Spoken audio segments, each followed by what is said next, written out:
Last week, I went to a protest against AI data centers, and I listened to the opponents for an hour. Well, today, my interview with the cabinet minister in charge of AI data centers, we actually go to one under construction.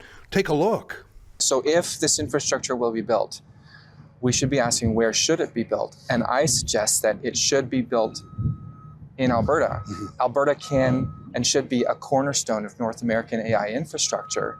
And this way we know that it is being built in our backyard, subject to Canadian laws, and we will see the economic benefit of the physical infrastructure as it is built and then operated. How long was it from conception to reality? I first went down to Silicon Valley a little over 2 years ago, and that was where I met with a lot of the hyperscaler leaders and learned about the need. So was it in play before then? No. Or? So a little over 2 years from concept to then pitching Alberta. I would say this meta project's been about 2 years.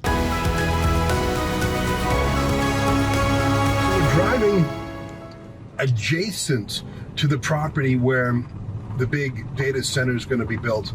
But I want to point out the place we're in. If you look forward, the entire horizon is dotted with refineries and upgraders and petrochemical works. I don't know what they all are, but this is the greatest concentration of heavy industry in Alberta. And one of the most in Canada. Like, this surely is larger than what remains of the steel and coal industry in Hamilton. There's no tourism here. There's no residential neighborhoods here. This is not pristine ecological land like an old growth forest. There's no interest here other than heavy industry. And out that side, you can see a mighty railroad track being built. Like, it's already steel and smoke and men. And if you were to put a data center anywhere in Canada, this would be it. It's large parcels of land that are already zoned for heavy industry. Talk about access to oil and gas for energy. I mean, one of the things that comes to my mind is the anti-everything people. They say, oh, you can't export this. I mean, remember when Professor Trudeau said there's no business case for exporting natural gas? So we are in a situation in the short term where we will do what we can to contribute to the global supply of energy by increasing our capacities in the short term and explore ways to see if it makes sense to export LNG, and if there's a business case for it, to export LNG directly to Europe. And that's something that economic conversations are going on between businesses in Canada and in Germany. But in the medium term and long term, Canada can and will position itself to be a key supplier of energy to the world in a net zero economy. Well, fine. Then how about a data center will build a power plant to use Alberta's natural gas, and it'll be in this heavy industry zoned area. So it's not like a data center, for example, there's one in downtown Vancouver. Now, I'm not against that data center at all. I'm just saying, if you wanted the best, smartest place to put one, you would put one in a place where there was no fathomable objection. No one who works in this heavy industry heartland would say anything other than welcome to their new neighbors from Meta. And there's one more wrinkle to it. Some of the protests against data centers recently have been in Hamilton, have been in Vancouver. It's hard to get out here. It's hard to get to this place. I mean, I suppose you could drive or rent a bus or something, but this is not a protest amenable place like downtown Vancouver is, where the oat latte mafia decides what gets built or not. This is Alberta. This is rural northern Alberta, maybe the hardest working part of the country, no disrespect to anyone else. And it looks like they've been working for a couple of weeks now, judging by one of the signs. And they've already done an enormous amount of work, and we're just about a half hour early for our meeting with the minister and the spokesman for the build. So we just thought we'd drive around. There is an enormous amount of economic activity already. Last point. When we were at the anti-data center protest a few days ago in Morinville, Alberta, there were some good people there, by the way, who were concerned about AI and its uses, and I respect that. But the organizer of the protest, Ben Barry, I asked him in particular, why are there no working men here? Why are there no representatives from the trades here? Because how dare you say to the local people here, you can't have good six-figure jobs in your trade? Why are you taking an anti-everything point of view? And Alberta has always been pro-work and pro-industry, and it's been stopped at every turn trying to export that. So it wants to build something heavy and industrial here, and those same anti-everything people want to shut it down. I don't know, I think there's something morally wrong with that. We're going to make our way now to where we're meeting the Minister of Technology for Alberta and a spokesman for the construction. We just want to talk about the facility because it looks like there are already, I would estimate, at least 100 people on site, including a lot of security, by the way. It's very interesting. I'm very glad we're here, and I'm grateful to the minister to agree to meet us. One of the largest industrial projects ever unveiled in Canada is happening right on the ground I'm standing, and it didn't take $1 of government money. I'm talking about the massive hyperscale data center being built by Meta and its partners in northern Alberta, but you won't be surprised to hear this. There's opposition to it too. On Sunday, I was at an anti-data center protest in the town of Morinville, Alberta. I know Rebel News. I know you guys well enough. I know that you appeal to the right wing. So I'm just going to say something that unifies everyone. Oh, that's a good idea. Okay? Because I'm not here to be partisan, believe it or not. I'm here to present an issue that's simple, okay? Is that everyone needs to breathe, everyone needs to pay energy bills, and everyone has information sovereignty. The more that is distorted, the more that it is controlled by different forces outside of your control, the worse it gets.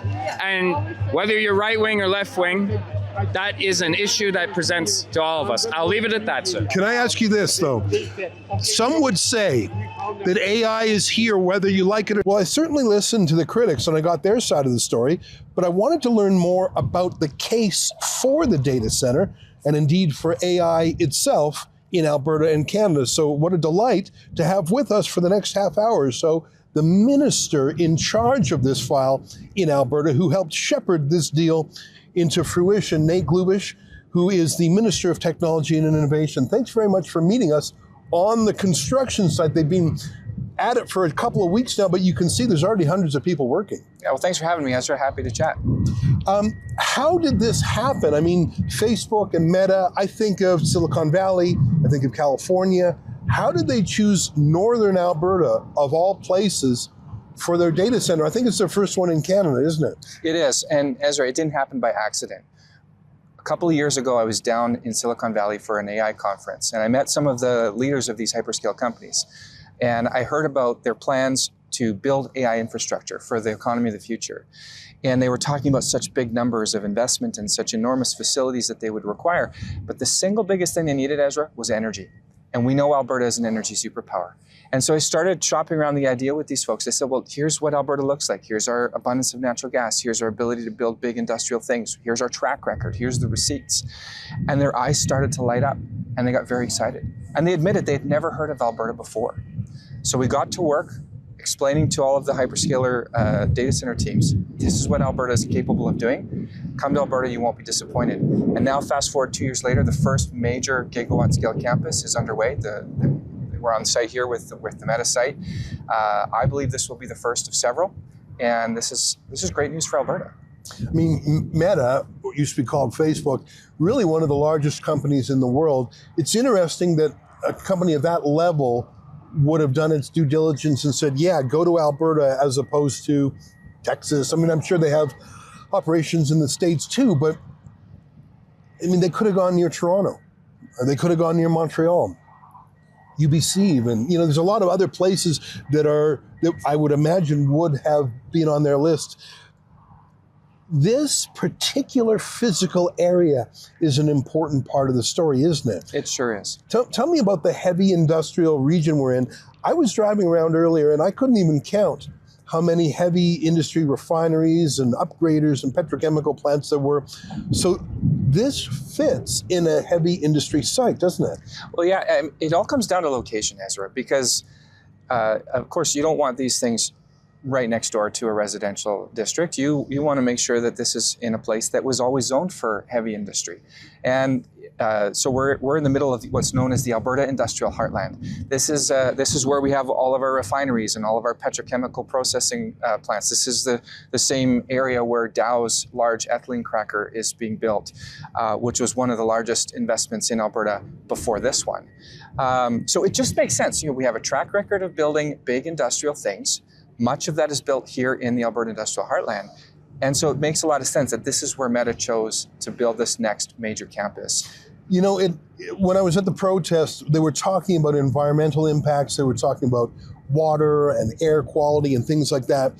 And as we were driving around and we saw all these smokestacks and heavy industry, and by the way, I'm pro smokestack, I'm certainly pro oil and gas, but this is not some pristine meadow in the old growth forest with Bambi frolicking around. Like this land, there's no residential areas around here.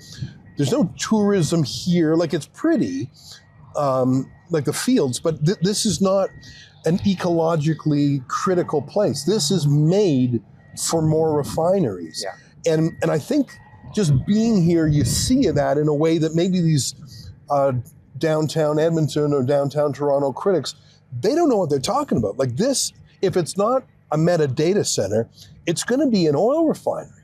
Well, and it's funny you should mention that, Ezra. Originally, this site was going to be multiple oil refineries, but inevitably the private sector investment never materialized, and so those projects didn't proceed. But it was zoned for that. It was always going to be something like that. And instead, now what we have is a private sector company willing to spend well over $10 billion to build what I like to call a digital refinery. They're still taking natural gas. They're going to upgrade it to electricity. They're going to take the electricity and upgrade it to intelligence, and then they can export that intelligence through fiber at the speed of light to anywhere on planet Earth. So this is still essentially a refinery being built here on a spot that was always zoned for refinery-style infrastructure. And I keep thinking back to the protests because I wanted to hear the critics in their own voice, in their own language. And I don't think that they care about jobs, honestly. They had a lot of speakers, including from, believe it or not, the Communist Party was speaking against this. And I said to one of the communist organizers there, I said, look, the hammer and the sickle, those are tools. I mean, you guys used to support labor and industry. I mean, you wanted them to be owned by the proletariat, fine, but where did that go? Like, why do you guys not even believe in building anymore? These are often six-figure jobs. These are skilled trades. And I mean, these aren't paid for with tax dollars. I think that critics are luxury critics. It's a luxury issue. Being against an AI data center is how you show your good taste. Is how you show how modern and fashionable you are. And I think it's the kind of thing that you have to be well-to-do and carefree to be hostile to. I think it's what you would call a luxury issue to be against AI. What do you think? Well, I think there's certainly some of the critics of data centers would look like what you've just described. And then there are some others who they mean well. They have legitimate questions. They've seen some examples of projects in the United States that perhaps were not executed as responsibly as what's being built here. And they've got questions, and those questions are rooted in legitimate concerns. Fact is, Ezra, we had those same concerns 2 years ago when we began doing our due diligence. We don't want there to be risks to the electricity grid. We don't want to see risks to people's power bills. We don't want to have an irresponsible use of Alberta's fresh water supplies. The good news is that instead of us rushing to be first, we chose instead to be smartest. We took our time, we did our homework, and we've developed a regulatory environment that's fair, it's clear, and it's It's very competitive. And this way we are able to ensure that any projects that do proceed, they're in Albertans' interests, Albertans will benefit, and our environment will be protected. So I think for those folks, we've got really good answers to their very reasonable questions. To the folks who just want to, they want to leave our oil in the ground, they don't want to see any new industrial investment proceed in Alberta. Well, these folks have been opposing everything in Alberta's heavy industry for decades. It's no surprise to me that they're going to oppose this as the next iteration of investment and economic opportunity. At the protest, there were definitely some anti-everything people, anti-oil, anti-pipeline, anti-mining, but there were some people who had good faith questions about the water use and land use. When I pushed them a bit, it became clear to me that that actually wasn't their real concern. That was just sort of some talking points that they used. When I pushed, I met a conservative guy, a Rebel News aficionado, who was against AI. And when I pressed him, it wasn't the data center, it was the AI itself. Here, take a quick look. Well, I'm here to support anti-AI and data centers. And as a matter of fact, I've been pushing hard, online to stop or just to get stuff like this happening. And would you call yourself a right-winger or a conservative? I'm or a skeptic or a dissident? I don't want to label you. Label yourself. I'm a Rebel News fan, and I stand behind Rebel News 110%. Now, we have some worries about AI. We don't understand it fully.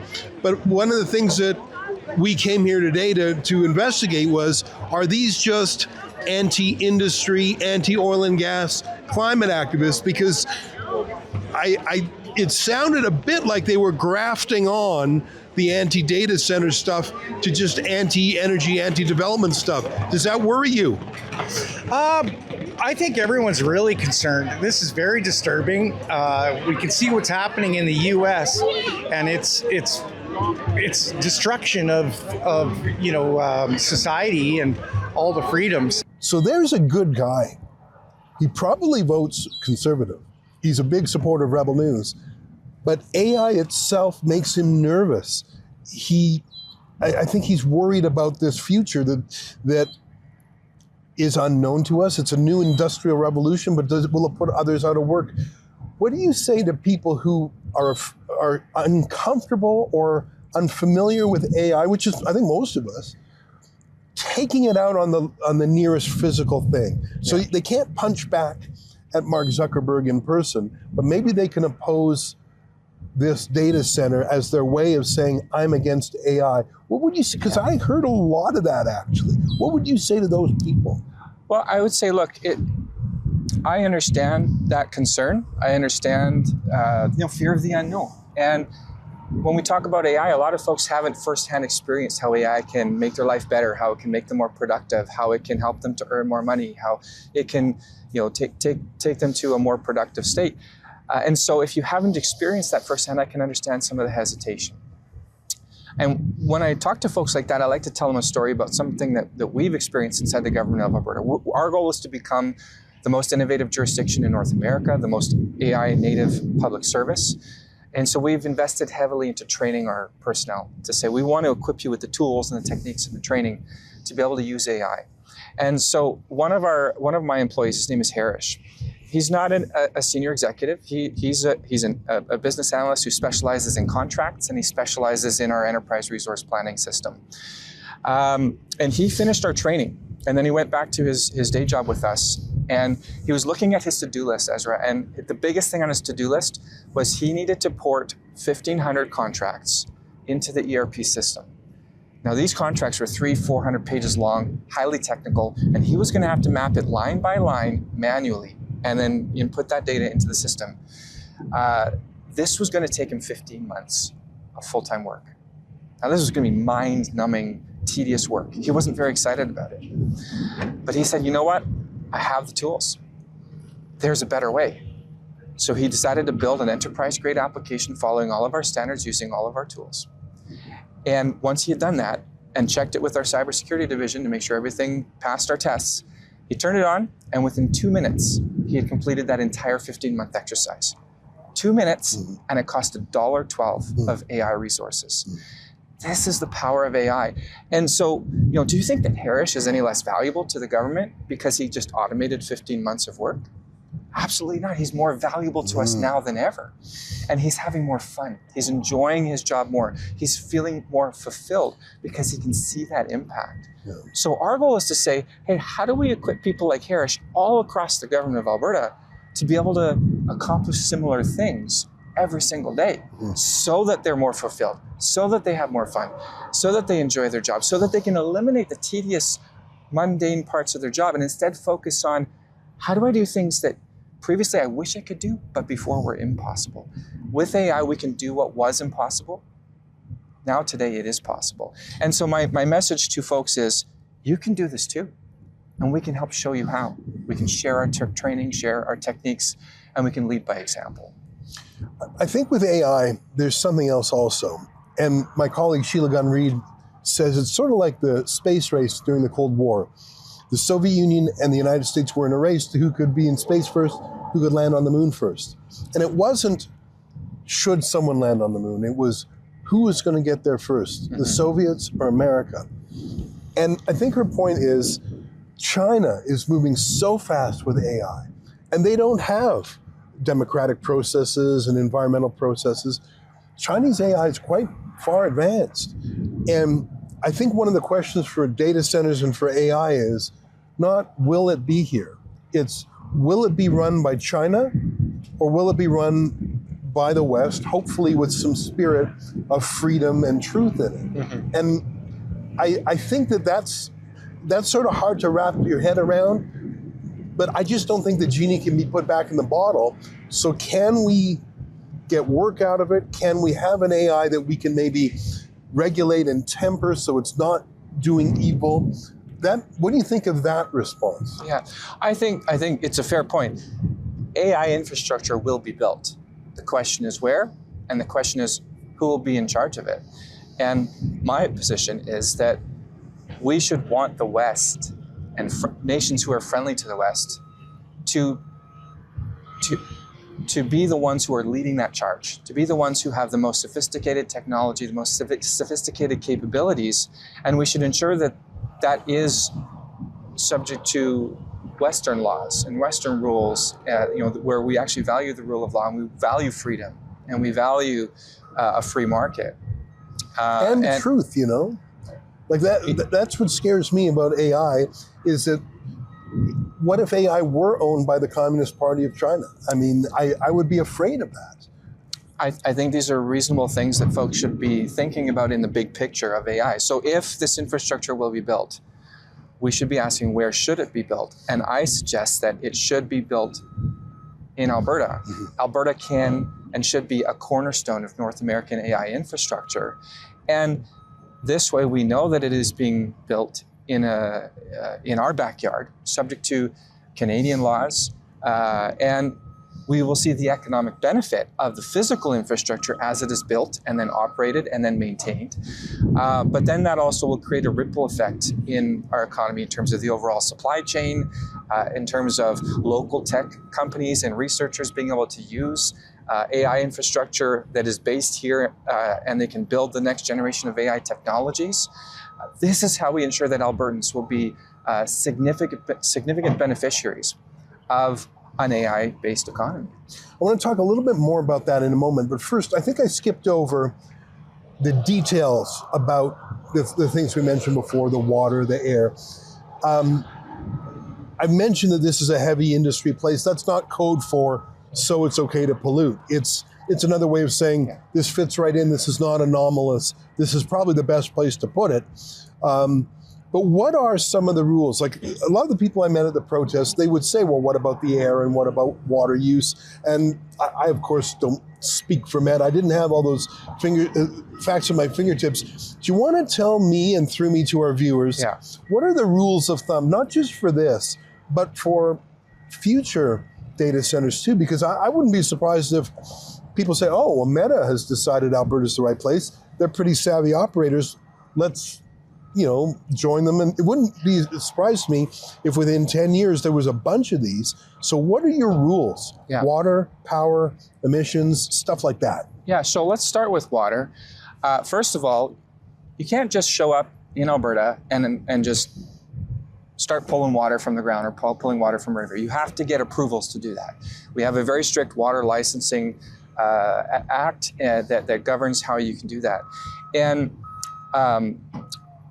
this is done, in such a way where there's a sequence. So first in line, first in right. So anybody who comes now, they will be last in line because they're the last ones to become approved for a water license.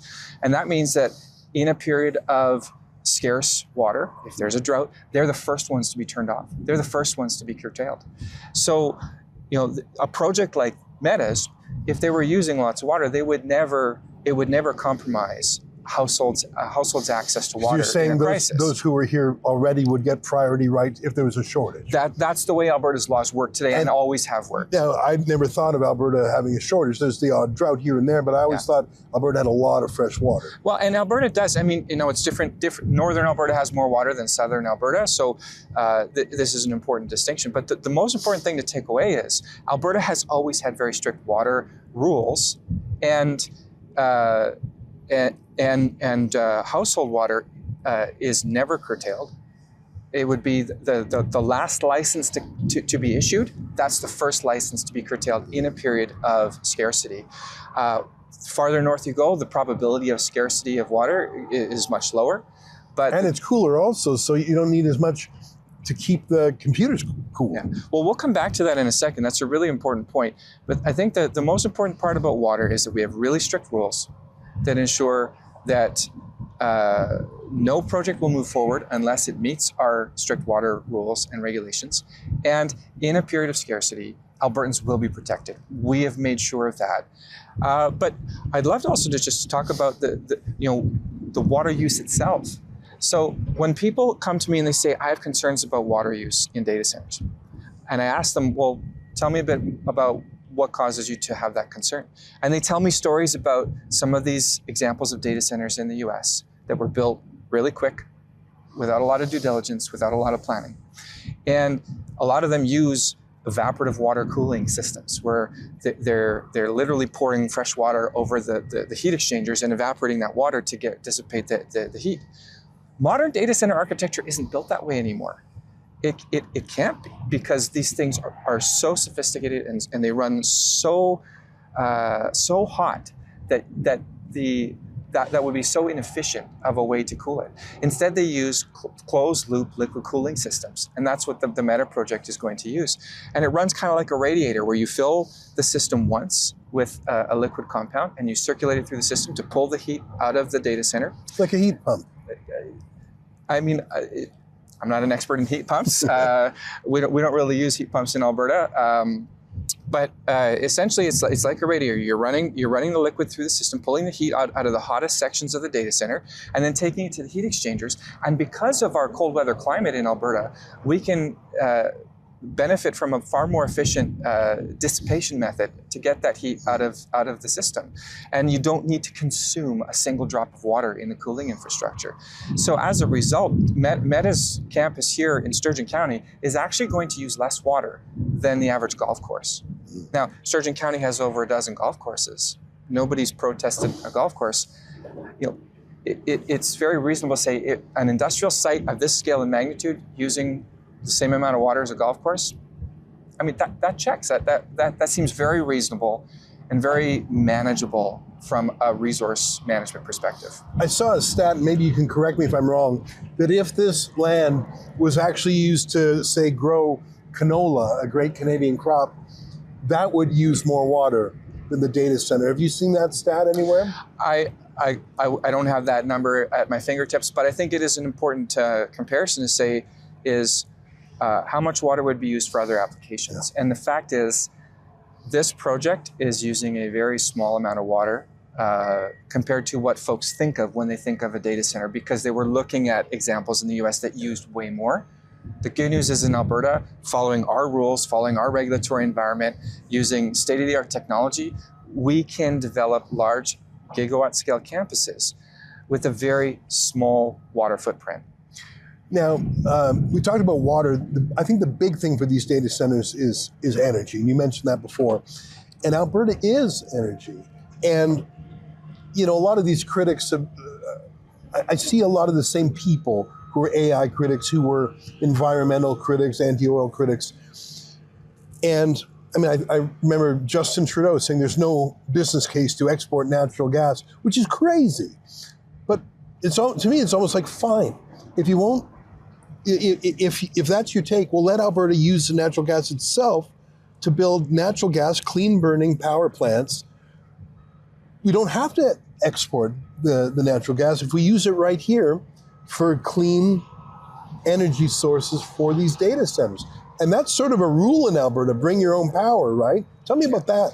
Yeah, so, I mean, first, as you know, our government is very pro-oil and gas, pro-traditional infrastructure like pipelines, and I'm really proud of the work that Danielle Smith has done as our premier to make some inroads with the federal government to make progress with traditional pipeline infrastructure.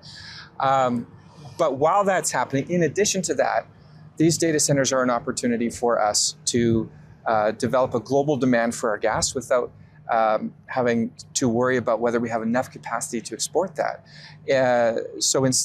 What we are able to do is to convert that gas into electricity, convert that electricity to intelligence, and export that anywhere on planet Earth at the speed of light through fiber. This is an enormous opportunity for us to exponentially increase demand for our natural resources, to ensure that we see investment, we see jobs, we see new royalty revenues to the province, new tax revenues to the province, all of which will then help to fund healthcare and education and public safety. Let's talk about that. You got all these folks working, so you got the income tax, but you've got property tax, you've got, as you mentioned, royalty on natural gas. What are the stats? Do you know the math for the economic benefits? Well, the first thing I would want to mention is, these days, when we hear government people talk about investing in the economy, that's just code word for they're using taxpayers' dollars. This is completely private money. Yeah. There is a public dollar side, but it's the benefits. Tell me about some of the expected revenues that the province will get from this. This is one of the things I'm really proud of, Ezra, because when we got started on this, a lot of folks were saying, oh, well, you're going to need to subsidize this. You're going to need to give tax credits. You're going to need to give all kinds of public dollars to attract this investment here, to be competitive with other jurisdictions that are doing those things. But I felt very confident, and the Premier felt very confident. They need electricity more than they need anything else. We don't need to give a single dollar of public resources to these companies. And so we held the line, and we designed our regulatory environment to ensure that not a single dollar would be given. And so to now secure a $13 billion investment from Meta, on top of a $4.5 billion investment by Pembina and Connecticut to build the power plant that's going to help power this site, without a single dollar of public investment, is a significant deal. So it's 13 plus 4, $17 billion. That's staggering. And that's bigger than any project that's contemplated right now. It's one of the biggest investments in Canadian history of any type. And we're really proud of that. We did it without having to subsidize it to make it happen in this jurisdiction. We could compete on the strength of our regulatory environment, our access to energy at scale, and a get-or-done business environment from and a government that supports getting projects built responsibly. But to your point, Ezra, the money side is on the receiving side. This is the good news for Albertans, is that this one project, the Meta project, is going to result in approximately $250 million of new benefits to Albertans, new tax revenues, new royalty revenues, new fees, and new, I'm not just talking about GDP growth, I'm talking about actual dollars in the bank benefiting Albertans, coming in every single year for decades to come. This is one of the most successful economic development exercises we've ever undertaken. I feel that with AI, it's not actually a debate over water, over emissions. It's about, oh my God, what is happening? And I think there needs to be that's just my view. It's a bit of a fear of the unknown. I think that's correct. I'll get to go. Okay. So we're talking about bring your own energy? Yeah. I love this phrase the Premier uses, bring your own power, bring your own energy to people who want to set up a data center. I haven't heard that before. Tell me a little bit about what that means. Yeah, well, one of the things that was important to us is, we had heard from folks who say, We don't want data centers to cause a risk to our grid, to cause stability issues with the grid. And we agree, right? We want to make sure that Albertans can rely on their electricity grid. And so one of the things we said is, since data centers need so much electricity, we want to prioritize projects that are going to bring their own generation. And that's one of the things about this Meta project that was so interesting, is that, yes, there is a portion of the site that will be powered by the grid, but there's also, they are essentially building a 1.8 gigawatt power plant to serve their own needs on their own dime, at their own cost, at their own risk. They're partnering with Pembina and Kineticor to build that power plant. It's a $4.5 billion power plant. So that's one of the ways that we're protecting the grid. Another way that we're protecting folks' power bills, because that's another concern we always get, is, well, is my power bill going to go up? And we had seen examples in other jurisdictions where they subsidized the transmission infrastructure, they paid for all kinds of electrical infrastructure, and ratepayers ultimately bared the cost. Kind of like when the NDP decided to phase out coal prematurely. Albertans paid billions of dollars of costs for that. So what we decided to do instead is to make it very clear: if you cause a cost, you will pay for it. And so, for example, Meta was able to secure access to some grid electricity for the first phases of their power project. They're paying over $100 million for the physical infrastructure to tie into that grid. Alberta ratepayers are not going to pay for that. We would not allow for that to happen. We looked to the examples in other jurisdictions. We saw the mistakes that were made. We legislated corrections to make sure that couldn't happen here before a project even got off the ground.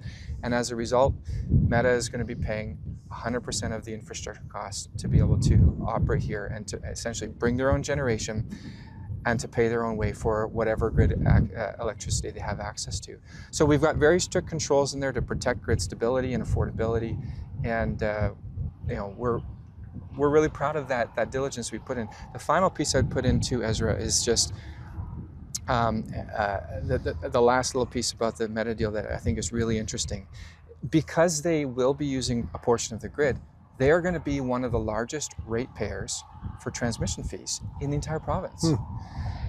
And because they are also paying for all of the transmission infrastructure that's required to tie into that grid, that means that they're going to be paying over $100 million annually every year, which will reduce every other Albertan and Alberta businesses' transmission charges correspondingly. So you will likely see, what you will see is about a 6% reduction in the transmission fees for every other Albertan. Really? Because of this one project. Didn't happen by accident, it happened by design. A couple weeks ago, I went to a protest against data centers. This protest was in the small city of Morinville, Alberta, but it was on a Sunday in a small city, it's a town really. 200 people showed up, and most of them were genuine. They weren't professional protesters. Oh, there were those too, but a lot of people were concerned about AI, artificial intelligence, which is one of the big drivers for building these massive data centers. A data center is really a building with thousands, tens of thousands, maybe 100,000 computer chips. And all that computing power is necessary not just for your Netflix subscription and for your Facebook account, but it's to drive the massive amount of computing that's necessary for artificial intelligence. And it dawned on me pretty quickly in Morinville that that's the part that people were actually worried about. They were protesting against building this data center in Sturgeon County in northern Alberta, but when they talked about water use and land use and natural gas use and power use, that's not really what bothered them. I mean, for heaven's sakes, it's in a heavy industrial area surrounded by refineries and upgraders and the like. That's not really what motivated them. They were against AI itself. And I get it, by the way. Trouble is, you can't just wish that technology away. I mean, sometimes I long for the days before smartphones, before cell phones, when we actually made eye contact with each other and had human experiences, and when we didn't feel the need to click something or touch something every 30 seconds on our phone. Some days I pine for those days too, but you can go off a smartphone yourself, but you're not going to get the world to de-technologize. I just don't think it's possible. People from Ned Ludd, the original Luddite, to Ted Kaczynski have railed against technology, but that hasn't stopped it. And it's clear to me that this is like the space race in the Cold War. Who will get to the moon first? Who will get to space first, the Soviet Union or the United States? If the US said, well, we don't want to go to the moon, no one should go to the moon. Well, the Soviet Union was going to go to the moon. The analogy today would be China versus America. There will be artificial intelligence. There will be AI. The question is, will it be China or will it be America in the driver's seat?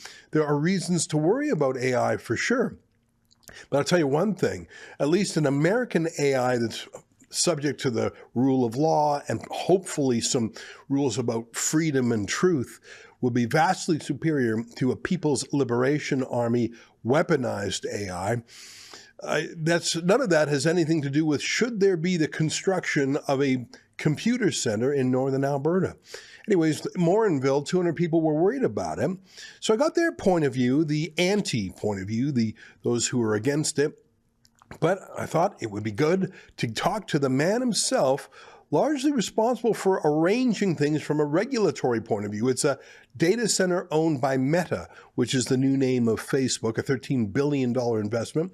But the reason Alberta was chosen had a lot to do with the cooler climate, the industrial land, but also the regulatory rules. What was incredible to me, talking to the Minister of Innovation and Technology in Alberta, Nate Glubish, is that from conception to shovels in the ground was 2 years. I can't think of anything in Canada that's built in just 2 years. Pipelines take decades if they're even allowed at all. That shows you what can happen if the federal government is out of the way. How long was it from conception to reality? So, like from the idea to shovel in the ground?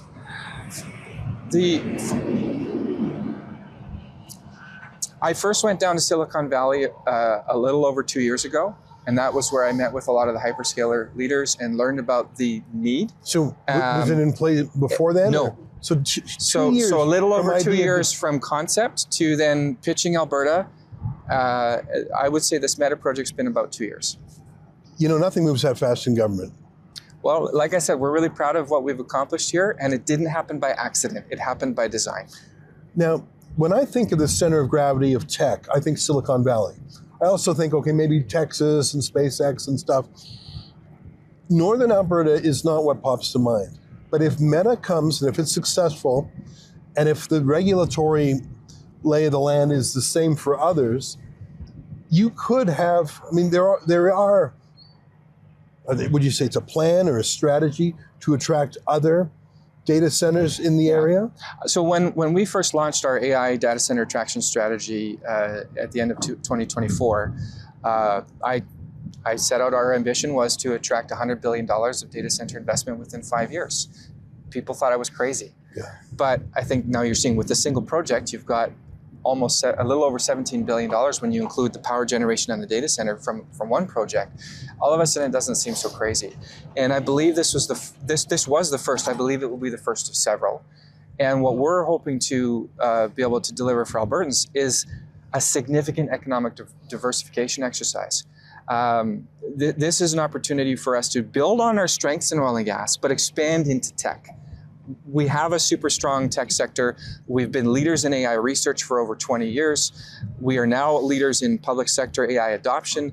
It makes sense we should also be leaders in AI infrastructure to power government workloads, private sector workloads, researchers' workloads.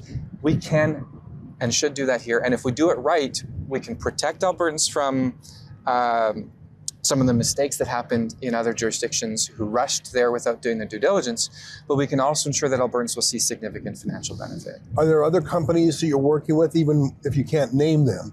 Are there others who are saying, hey, this is moving forward, looks good. Is there room for us?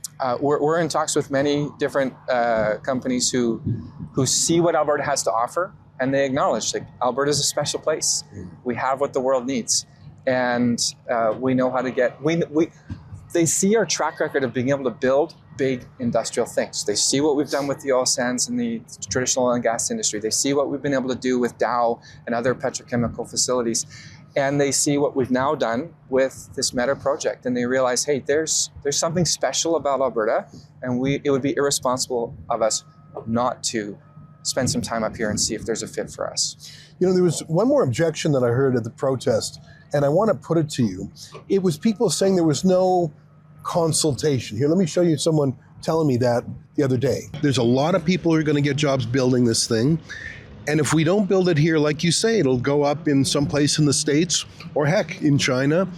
And why can't Alberta have some industry? Alberta can. Alberta can. But why not this one? No, that's misrepresentation. No, I'm not misrepresenting. I'm just putting it. Help me answer my question then. Help me out. But you're answering the question by throwing out your own answer. So my answer is this: consultation. Now, I think that critic has dreams of a big, bogged down, red tape mess that drags things out for years, as, frankly, the federal government is now famous for, having killed several pipelines. God willing, the proposed Alberta, God willing, Alberta's pipelines go forward. But I think that criticism misunderstands what's going on here. It would be like any factory. You don't have general public hearings about any given factory, do you? I mean, tell me what approvals were here. I suppose it was the zoning is the main one, that this area was zoned for this. What do you say to someone who says there was no public input? My reflex would be to say, sorry, someone from a downtown city coming out here to Sturgeon County and saying, you can't build this. That's not part of our regulatory system. I'm sure you have a better answer than me then. Well, first I would say, again, it comes down to location. And one of the reasons why this location just made so much sense is it's in the middle of the Alberta industrial heartland. It's been zoned for heavy industrial use for decades. And the consultation around that zoning happened decades ago. So to say there was no consultation is not exactly true. There was consultation when this property was zoned for these types of purposes. It just happened a long time ago. But there should be nobody who lives near here who's surprised that something big and industrial was going to be built here. That was always part of the plan. But furthermore, before a project can get built, it still has to go through a very strict regulatory environment. Like just because we say that Alberta is a great place to get things done and to get things built, it doesn't mean that there's not checks and balances. We still have, if you want to build a power plant, which most data centers sites are going to require, you need to go through the Alberta Utilities Commission, and you still need to get approvals. You need to prove that your air quality after you are operating will meet all of our strict air quality guidelines, both on the site and in the surrounding areas. And compliance with that doesn't stop after you build it. Like that would be an ongoing obligation. There's very strict rules around noise. There's very strict rules around water. So we have all of these protections in place. And there's also several opportunities for the public to voice their questions and their concerns into that process.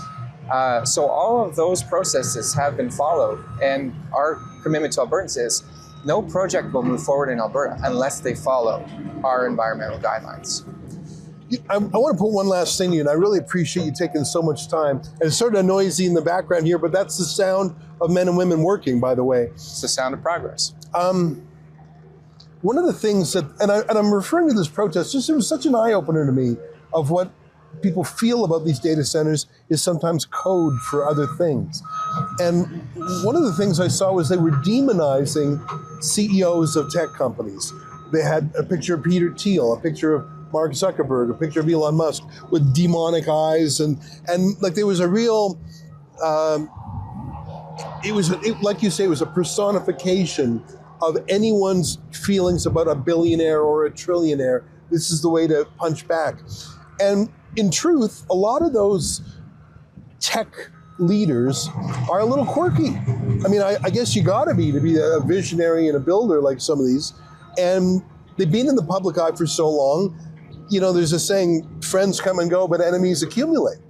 Some people, some of these, I think of Mark Zuckerberg of Meta. He in the past has been a censor on Facebook, and I myself have criticized him. So there's a lot of focus on the individual CEOs, and I think a lot of that's being projected onto a factory here. I think of Kevin O'Leary, who's quite a character, but he's sort of like the bad cop on TV shows.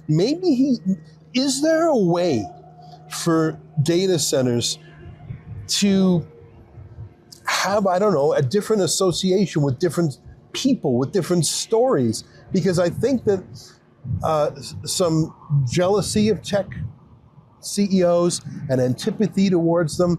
I saw a lot of emotional hatred towards billionaires being transformed into opposition to a job site. And I wonder if there's a solution to that, or if that's just the way it is. I definitely see a lot of the same that personification issue that you've just described. And I think the approach that I'm trying to take with it is to just take a step back and say, let's remember what this is really all about. This is about ensuring that we can prove to the world that you can build large-scale AI infrastructure in Alberta. It will be done in a way that is consistent with Alberta's laws and regulations. It will be done in a way where all Albertans will benefit financially from the outcomes. And once we've proven that, first with Meta, hopefully with more to come, then all of a sudden now, not only do we have this infrastructure that the hyperscalers benefit from, along with Albertans, but then now we start having some made in Alberta, made in Canada sites that are owned by Albertans and Canadians, that are operated by Albertans and Canadians, that are being used to build the next generation of AI technologies that could create $1 billion companies right here in Alberta. You can't do that without the physical infrastructure. So we got to start somewhere. And my goal was to say, let's bring in other companies who, on their own dime, on their own pocketbook, are willing to build this infrastructure at their risk, under our rules, in a way where Albertans will benefit. And then let's now get that. That'll be the first domino to fall. We will then get more infrastructure built here, and that will create more opportunity for Albertans. And I think the second part is just to say, look, if you want to look at some of these billionaires and criticize, like, why not spend some time looking at how can you use AI in your life to create more value, to create more wealth for you and your family, to create more opportunity for you and your kids? The opportunity is there. The opportunity has never been so significant and so exciting. And our goal is to lead by example. Let us show you how we've used AI responsibly. I told you the story about Harris earlier. We've had other stories where, on a single project alone, we were able to save Alberta taxpayers $52 million on building something for the Department of Infrastructure. And we have dozens of stories like that can happen every single year. So if we can save hundreds of millions of dollars for Alberta taxpayers, imagine what every Albertan could do if they were empowered with the same tools, technologies, and techniques to use AI in their daily lives. That's what we're hoping to inspire and lead by example, so that we can help Albertans reach the best versions of themselves and create the most opportunity and wealth for them and their families. I know we're almost out of time, but there's just one more political question I have for you. Until very recently, the word innovation was something that both the right and the left used, and high tech, everyone wanted to be on the leading edge of high tech.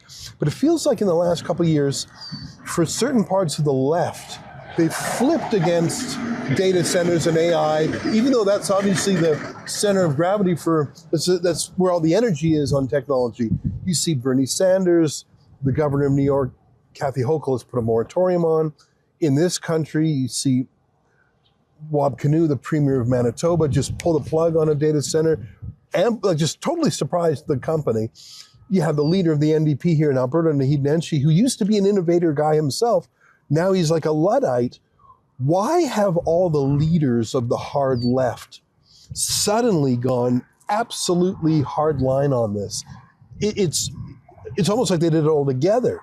What's motivating that, and what's your response?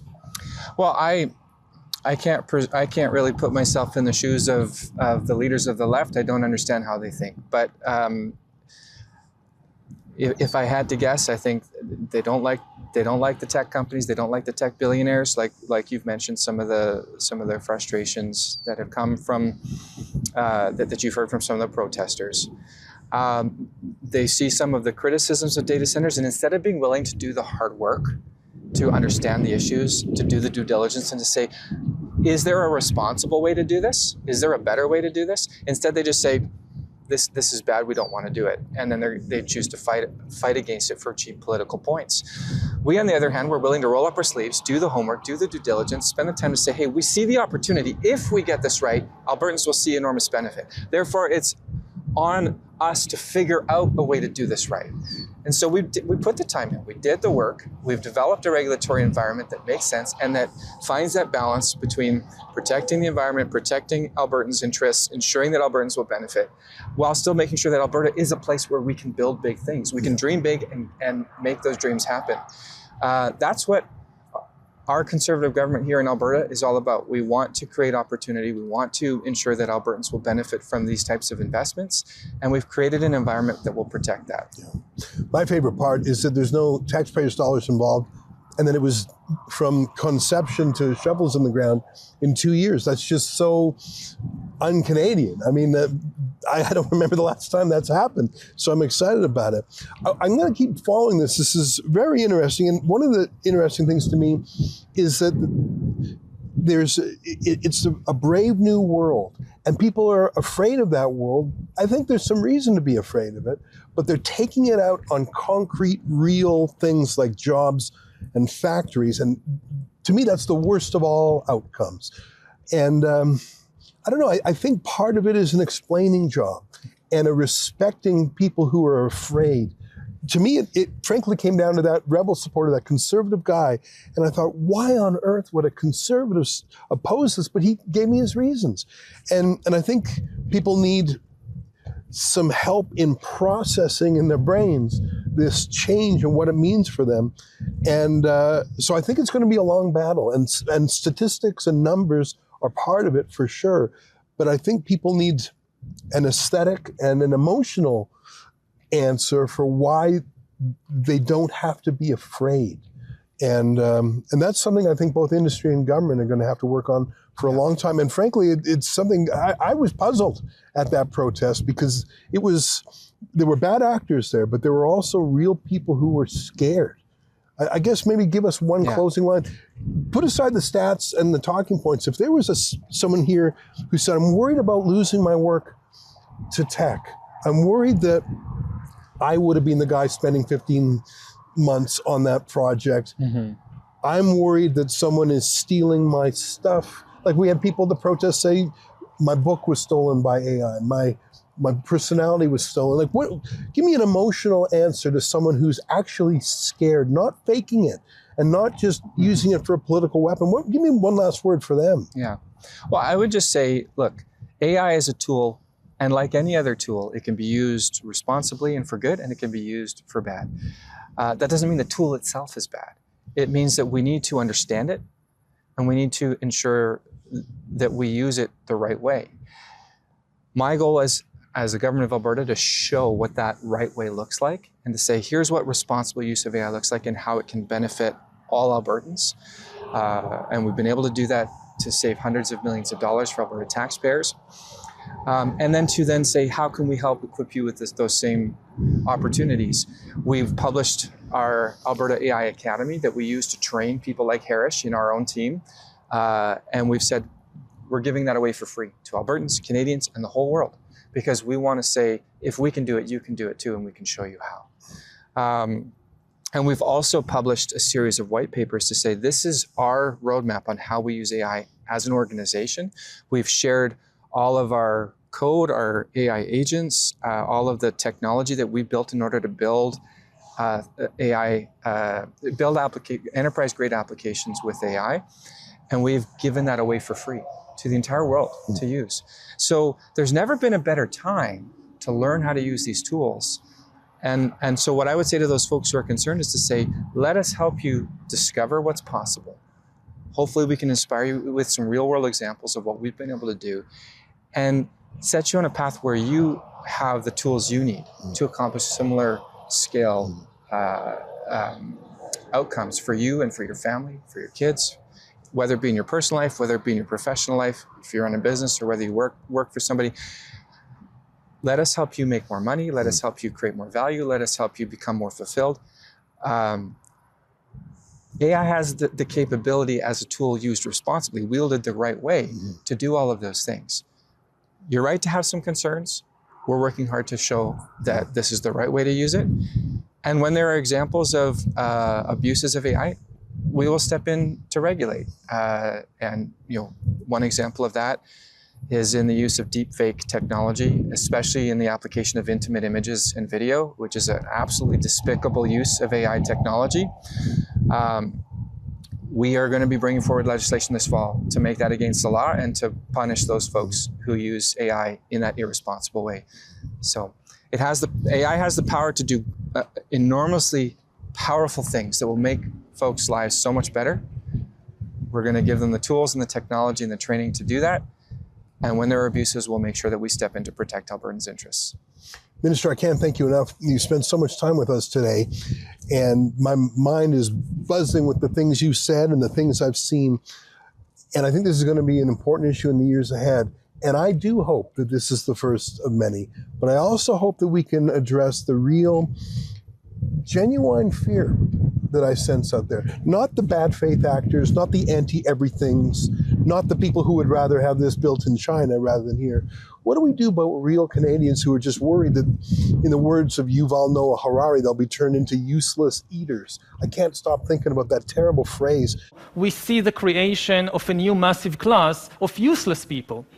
As computers become better and better in more and more fields, there is a distinct possibility that computers will outperform us in most tasks and will make humans redundant. And then the big political and economic question of the 21st century will be, what do we need humans for? Or at least, what do we need so many humans for? Do you have an answer in the book? At present, the best guess we have is keep them happy with drugs and computer games.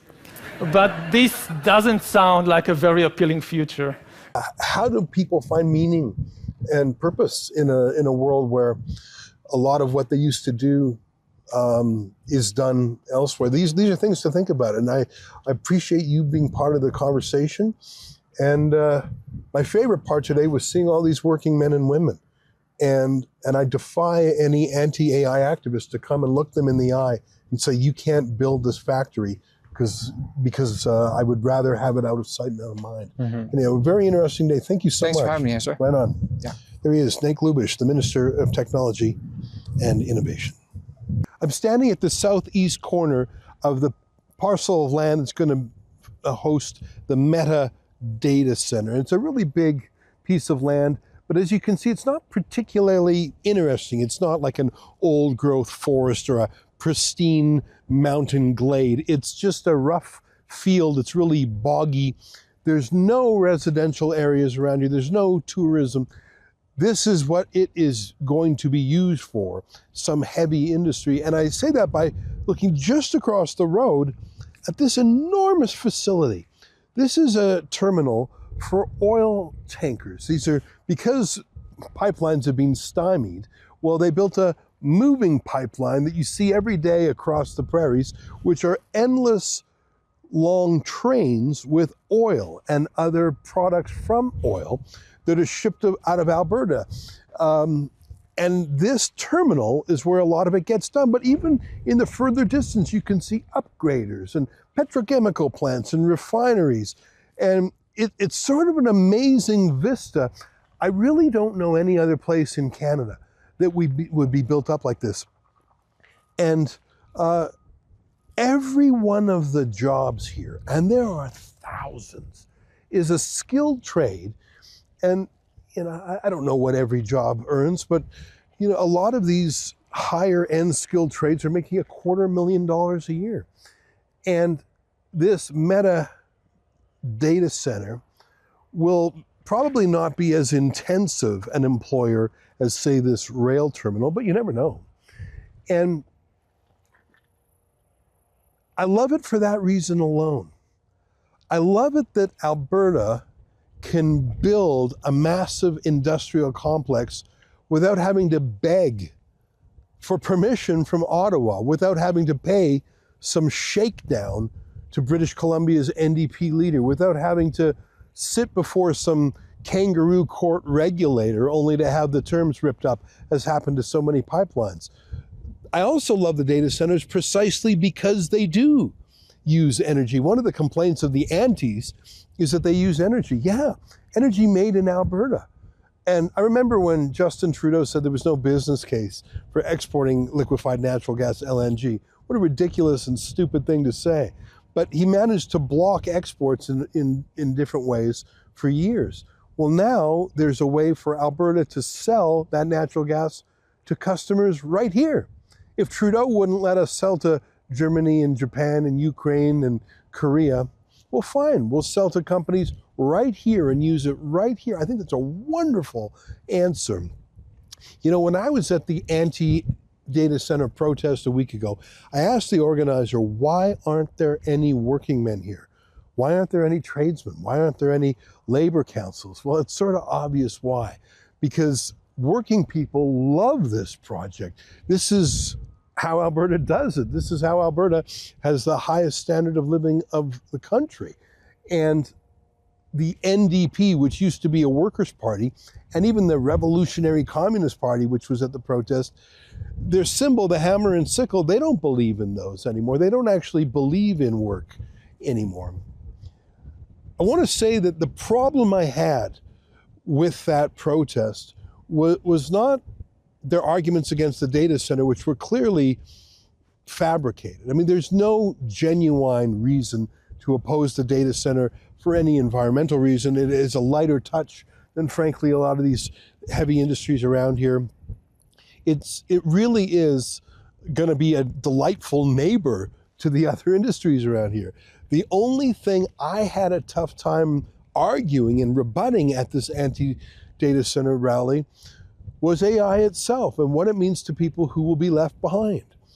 And what was interesting about my conversation with Minister Glubish is that he had all the answers for the technical objections. What about power use? What about water use? What about electrical grid use?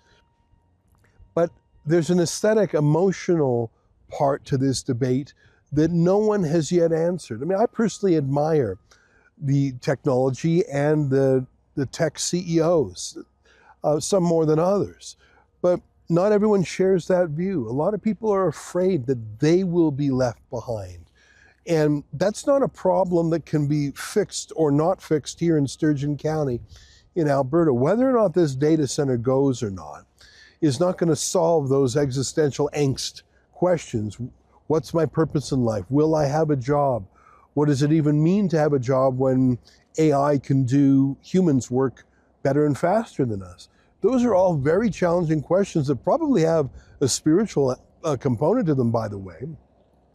But shutting down construction jobs and factory jobs now, in Alberta now, is not going to allay those fears. And that's why one of my major criticisms of these anti-data center protesters is that what they're effectively doing is driving this construction to China. Because like the Soviet versus American space race, somebody's going to get to the moon. The only question is who will get there first. Somebody's going to build these data centers, whether it's Huawei and the People's Republic of China, or whether it's Meta and the province of Alberta. And you simply can't put that genie back in the bottle. And maybe it would be nice if we could. Maybe it would be nice to go back before, our cell phones took over all our free time and made us hooked on our phones all the time. Maybe it would be nice to go back a generation technologically, but that's not going to happen. And I think people are taking out their concerns about AI on a physical structure that, frankly, there's no better place in the world for it. I guarantee you that data centers being built in China don't give a damn about the environment at all, or workers' rights. I can guarantee you that they're not being done as democratically and as responsive to the people as done here in Alberta. I'm going to keep following this story because we're going to have to. I think this is going to be the story of our generation, what it means to live in the next industrial economy where so many things are done by computers and by machines. But avoiding that is not something that can be achieved by shutting down this data center as the leftists plan to do. I'm going to keep thinking about this for a while.